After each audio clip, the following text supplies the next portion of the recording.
नमस्कार मित्रांनो, स्टार प्रवाह वाहिनीवरील एक मालिका सध्या अतिशय वाईटरित्या सोशल मीडियावर ट्रोल होत आहे। आत्तापर्यंतची सर्वात फालतू मालिका असेल ही असं प्रेक्षक म्हणताना दिसत आहेत। ही मालिका म्हणजेच घरोघरी मातीच्या चुली आहे। या मालिकेमध्ये जानकी सारखी मूर्ख नायिका शोधून सापडणार नाही असं प्रेक्षक म्हणताना दिसत आहेत, कारण जानकी आता ऐश्वर्याने आणलेली नवी पार्वती हीच ऋषिकेशची खरी आई आहे हे सिद्ध करणार आहे। ऐश्वर्याने जानकीला पूर्णपणे तिच्या प्लॅन मध्ये अडकवलेलं आहे आणि मालिकेचा हाच प्रोमो पाहून प्रेक्षक म्हणतायत की या जानकी सारखी मूर्ख नायिका आत्तापर्यंत आम्ही पाहिली नव्हती।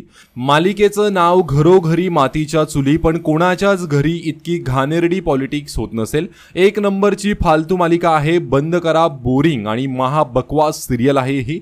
फालतू मालिका बंद करा अशा कमेंट प्रेक्षकांनी या मालिकेला केल्या आहेत। तर या मालिके संदर्भात तुमची काय प्रतिक्रिया आहे कमेंट करून नक्की सांगा। धन्यवाद।